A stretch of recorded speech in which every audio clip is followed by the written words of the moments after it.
I think the House of Laurence is different because it is all about this idea of everyday luxury. It's all about this idea of being able to give people a palette of opportunities in my accessories collection that can create a very opulent look. But it's the sort of opulent, rich, posh look, if you like, that you expect to only see in very expensive homes. You know, you expect it to come with very, very high price tags. You expect it to come with a very, very high price tag. But actually, it's about affordability. I think it's incredibly important now in a world that works so hard, in a workplace where we give so much to our working lives, that when we get home, we are greeted, cosseted, cuddled, soothed by a home environment that reflects our personality, and that also, you know, demonstrates how hard we work. You know, why do we work so hard in the first place? We work so hard to make a home. And the House of Laurence is there to make your home feel so much more luxurious.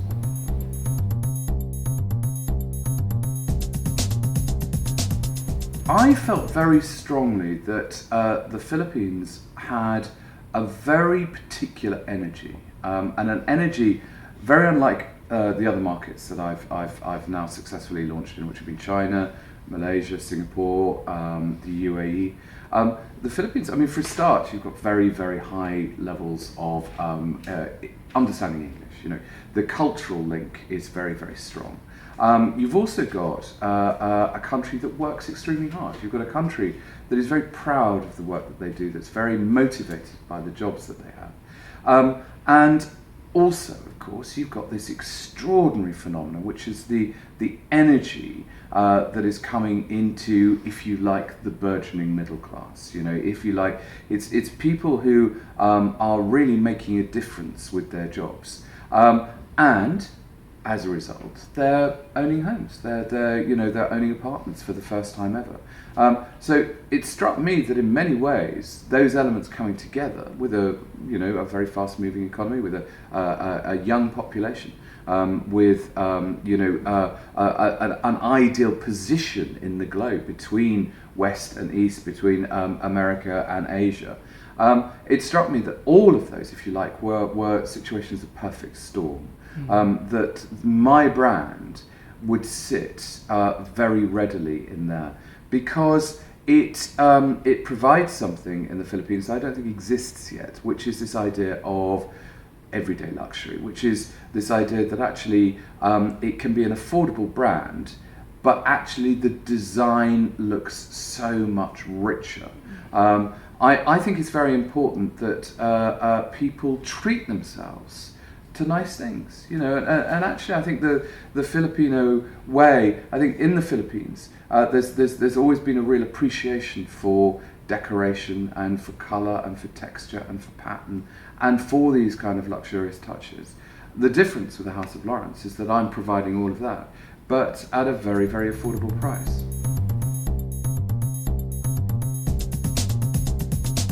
SparQ's been amazing. I mean, you know, I've been astonished by how easy this process has been. It's a very similar exercise to the initial business reconnaissance trips that I've done in quite a few countries in Asia. This has been extraordinary, the most successful trip ever. I mean, just like from the get-go, it's been a vertical takeoff. And I think that it proves that SparQ have such an unparalleled ability to be able to put people like me in exactly the right place, in exactly the right context, seeing exactly the right people. This is the genius behind it. It's very easy to be able to go and see a store, go and see a retailer, go and see a broadcaster, but are you seeing the right person? Are you seeing the decision maker? And as far as I'm concerned, SparQ have proved absolutely all the way through that they know exactly who to put me into a meeting with. Plus, one of the big things that I found is that actually in these meetings, which amazingly have become negotiations. I mean, there's me thinking we're just going to be getting to know each other, and then suddenly I find that we're actually beginning the negotiation then and there.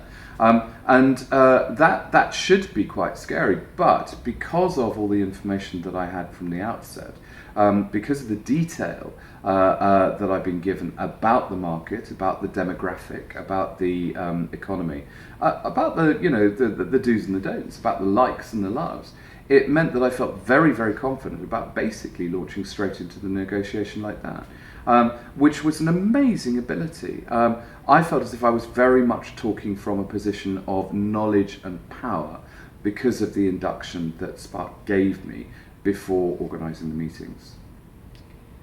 And basically it's because they wear stripy socks. Amazing. All right.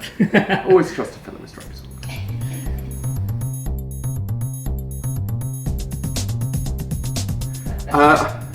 It's relatively difficult to answer what can the Philippines expect from Laurence Llewelyn-Bowen. I mean, one thing that I have noticed is that actually I am known here. I mean, people have caught various programs of mine over the years, and I think also, of course, you're dealing with a population that spent a lot of time outside the Philippines. So they might have seen some of my programs in the UK or America or whatever.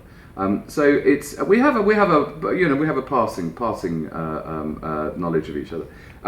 But I think that I am really looking forward to being part of the retail landscape in the Philippines and giving something new. Culturally, obviously, I think the Philippines has been very much geared towards America. Retail has come from America in the past. I am a very British brand, and I think that this will provide a kind of a freshness and a newness. You don't normally, I mean, people don't normally associate that with British brands at the outset, but actually when you think about it and you go a little bit deeper and you start thinking about designers like Vivienne Westwood or Paul Smith or Alexander McQueen, actually Britain is always at the forefront of innovation. It's just we do tea towels and fudge as well, and we do a queen. But those are sort of part of the brand. They're an important part of the brand. But actually, we're also about energy. We're about fashion. We're about moving things forward. And I think that that all of that is quite new in the Philippine kind of retail geography, because so far it's been very much about American brands, which are quite they're very good at what they do, but they're quite corporate. They're quite static. You know what you're going to get. No one will ever know what they're going to get from me. One time it's going to be a bit frilly and a bit purple, one time it's going to be a bit sparkly and a bit bling, but it's always going to be terribly exciting. And I think this is what people are going to really look forward to. Every new House of Laurence launch, it will feel like a party. It will be dramatic, it will be fashionable, it'll be very, very A-list, but again, right at the heart of the brand, enshrined, is that absolute commitment to and belief in affordability.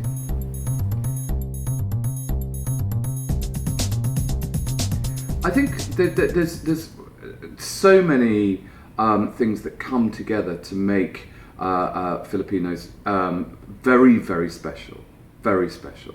I think internationalism is one that cannot be ignored. The fact that most people that live here have had quite deep exposure to international cultures, either that's through living and working abroad themselves or having family members or friends that have lived and worked abroad. So actually, bearing in mind where we are, in fact, everyone you meet in the street, everyone you meet in a hotel, knows something about somewhere else in the rest of the planet, and that's incredible.